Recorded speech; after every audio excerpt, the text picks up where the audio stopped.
Now, the biggest political story that is resurfacing is, of course, the Kenyans in Russia.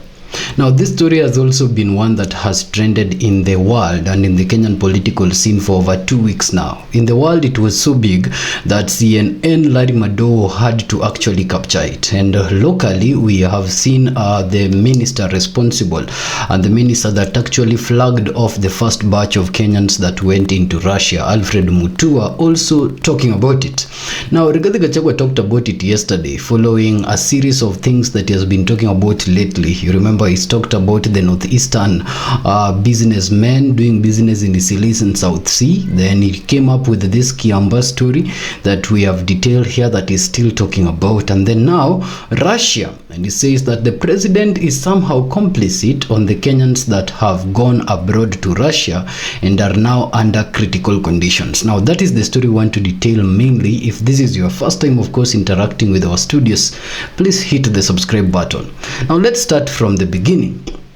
Sometimes back, there was a section of Kenyans that were offloaded through the permission of the minister responsible, Honorable Alfred Mutua. And so these particular members of the country, the citizens of Kenya, were hoping that they were going to find better life abroad. Now, what came out as better life in the beginning has turned out to be very, very dangerous, if you may say fatal, to the first batch that were released. They were lured for the prospects of jobs abroad, and when they got there, they got recruited into the Russian army without any prior training. And after being recruited into that army, now sources and social media images display that they were put, and they are still being put, in the front line when it comes to this particular battle that it's going on between Ukraine and, of course, Russia. So before we detail even what Larry Madowo talked about, because even the CNN has actually captured this story saying it's not on just a Kenyan thing in isolation. Russia is actually using this tactic of luring soldiers from African countries and also black Americans from the American part to join the army. And so there is a section of the world talking about that. Now here locally, Alfred Mutua had defended the move of flagging the first batch, akisema that those are individuals that have since secured jobs abroad.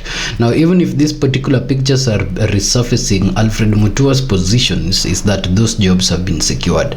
Now, Honorable Gachagua talked about this yesterday. We will start with that news bite, then we will go to Alfred Mutua's news bite, and we will close with what the global stage has said about the luring of African men to Russia and putting them in the front line. Others even wearing grenade to actually be the first people to combat the enemy in the battlefield.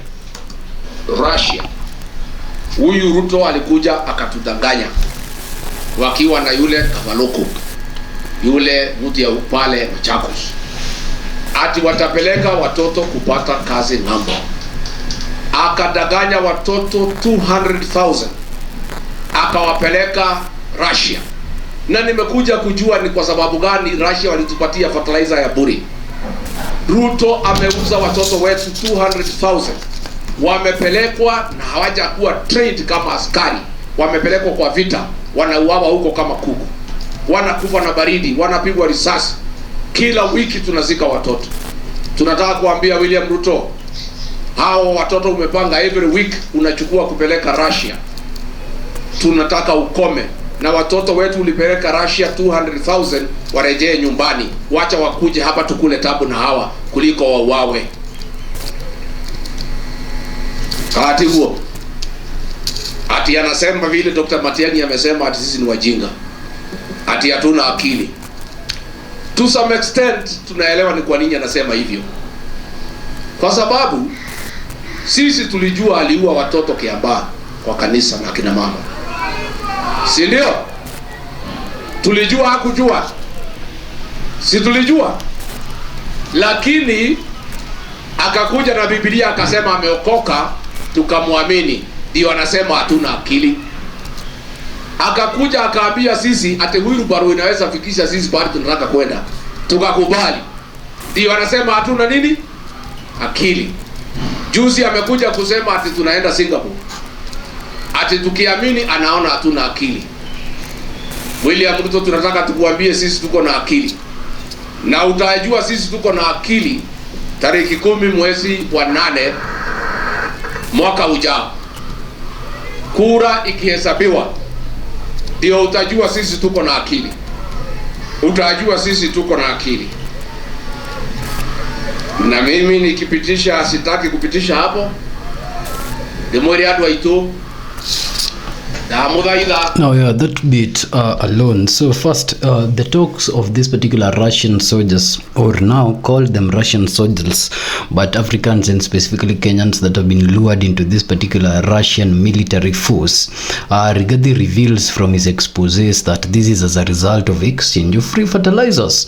Now, the story of fertilizers has made waves in the Kenyan space. It was actually one of the reasons why Linturi saw the door quickly from the cabinet, even after winning those particular legal battles in the Senate.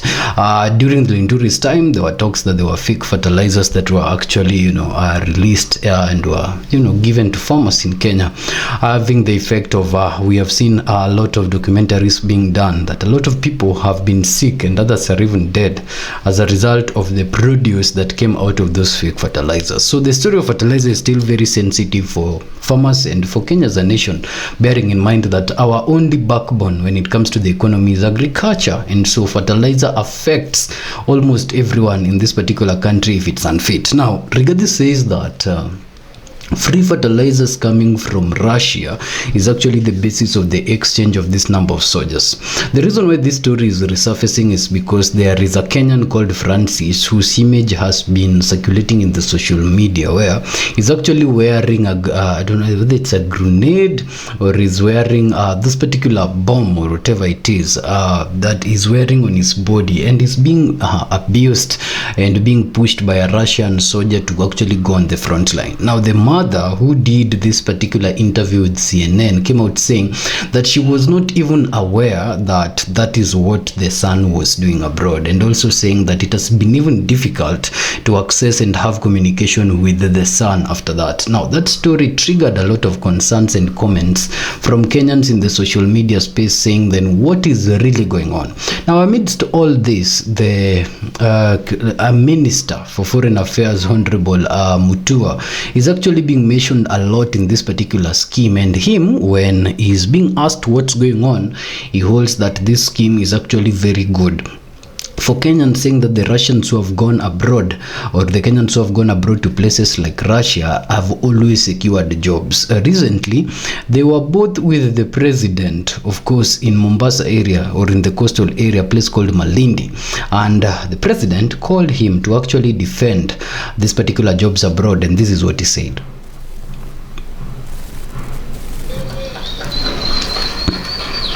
Bwana Alfred Mutua, kuja simama hapa eleze hawa jamaa vile hiyo mpango inasonga. Si ndio? Pigeni makofi waziri. Asante sana Mheshimiwa Rais. Tulikuja hapa miezi michache iliyopita, tukawachukua vijana wakapata nafasi ya kazi. Tulikuwa hapa kwa hiki kiwanja, tukaenda Kilifi, Mombasa, Kwale. Zaidi ya vijana 10,000 walifika, 3,000 wakapata barua za kazi. Tayari 1,350 wamesafiri.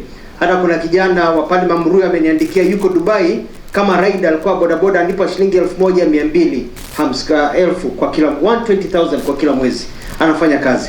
Kwa hivyo mpango huu tutatembea katika nchi yetu muweze kupata nafasi. Jambo la muhimu ni hili: ukiona mtu anakuambia atakupa nafasi ya kwenda ng'ambo, mchunguze, kwa sababu kuna watapeli kama vile Mheshimiwa Rais amesema katika mpango wake. Kuna watu watapeli wengi wanajaribu kuchanganya vijana. Nenda pale kwa website ya National Employment Agency Authority, National Employment Authority. Hapo wameandika majina ya zile kampuni ambazo zimepewa nafasi ya kuwapeleka watu ng'ambo. Na hapo pia utaona kama hiyo kazi yako imeorodheshwa, iko katika kompyuta, kwa mtandao. Kama hiyo kampuni haiko hapo na hiyo kazi haiko hapo, ujue unadanganywa. Jambo la pili pia, kama uende kwa mtandao, piga simu bila malipo 0800 2222223 0800 2 Utaongea na mtu, atakuuliza maswali, atakwambia hapana, huyo ni mkora, wachana na yeye.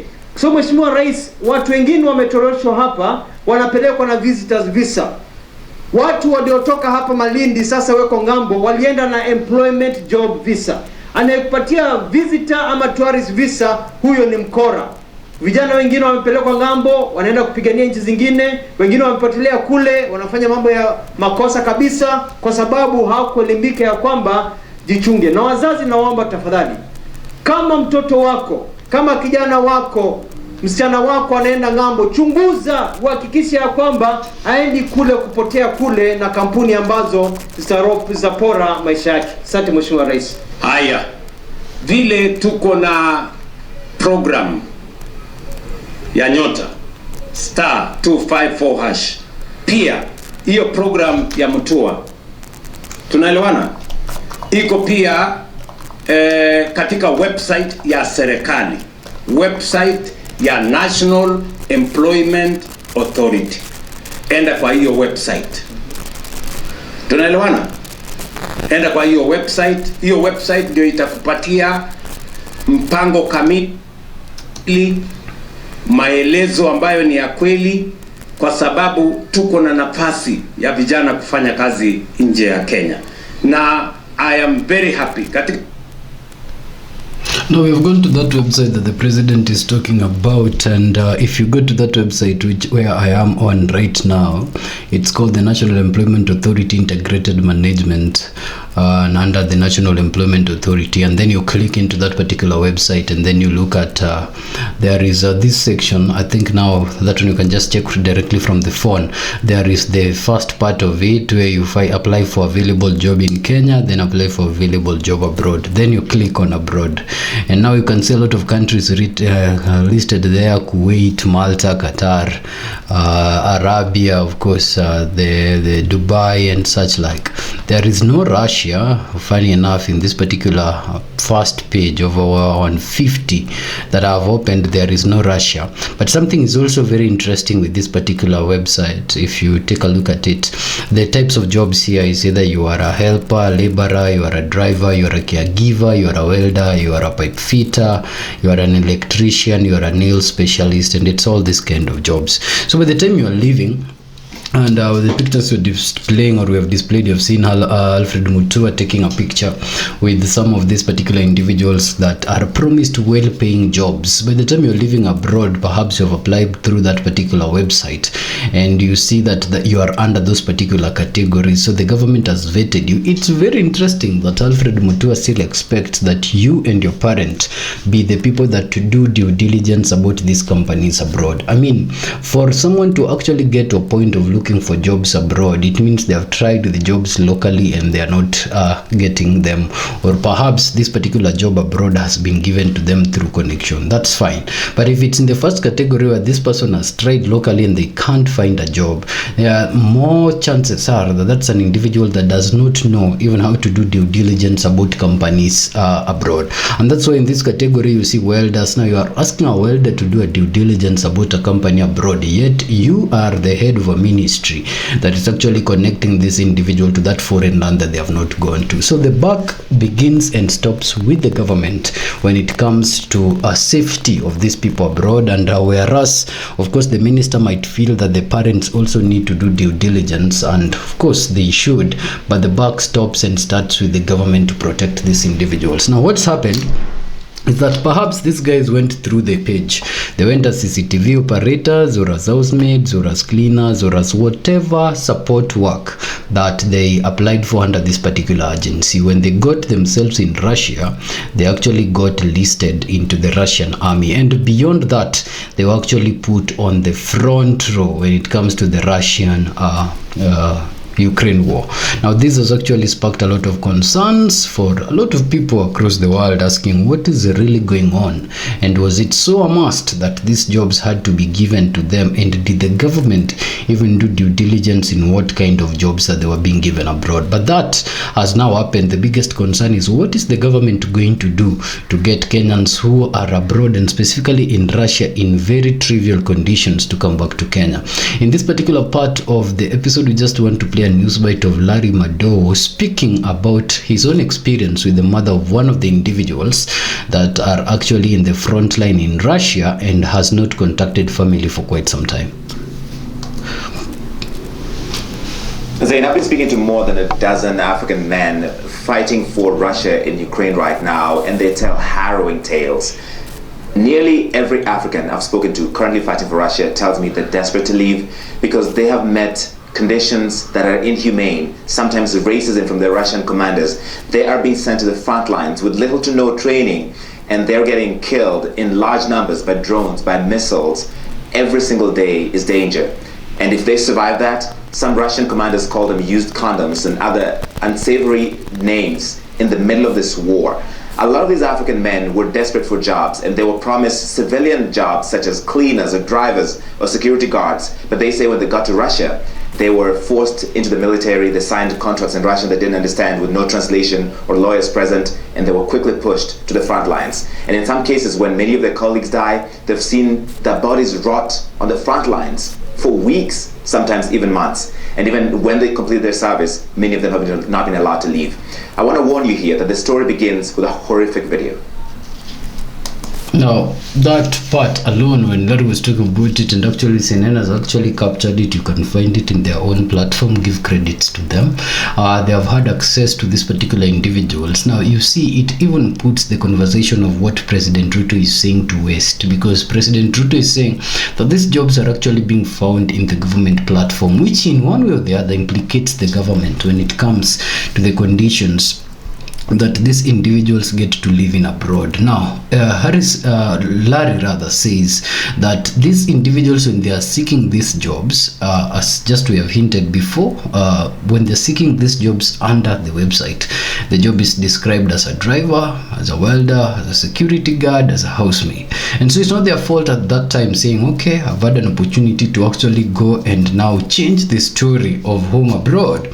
And when they get there, because they don't speak Russia and they have not even had time to actually settle in and understand, they've already ruffled through documents that they have to sign, because of course they're in a foreign land. They understand they have to sign certain documents. Now, they don't have lawyers at that time. They don't have anyone who understands how things work at that time. They are excited with the prospect of change, and that is where they meet their fate. And actually the whole story now gets converted, where they are not going to be a welder or a driver or a security guard anymore, but they are heading right in front of drones and missiles from the Ukraine side.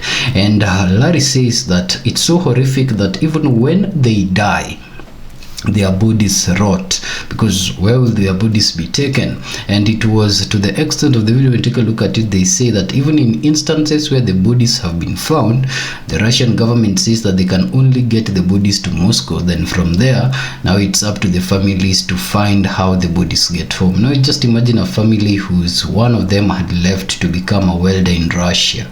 That's a family that can hardly get, of course, even the plane ticket for that individual to go. It takes even a lot to secure for them their travel documents. Now you expect that family, as per the Russian way of doing things right now, to actually go to Moscow and bring back their loved one in Bari who went to change the dream. Now this story is very horrific and sad, and the government and the respective ministry should actually look into it and of course make changes where necessary. Now other than that, ladies and gentlemen, from Rigath's side, he actually feels like this is happening because President William Ruto has allowed it. As we are finishing this particular episode, we just want to listen to the rest of that particular news bite as we conclude.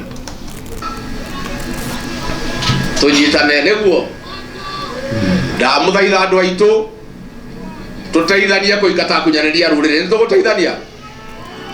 Wangapi tunasema tufukuze wasaliti ya jamii? Haya, Sandi, wengine wangapi wanasema Ruto aende nyumbani? Wangapi wanasema tujipange vizuri na chama chetu cha DCP? Yedi kwa na kukilia hao.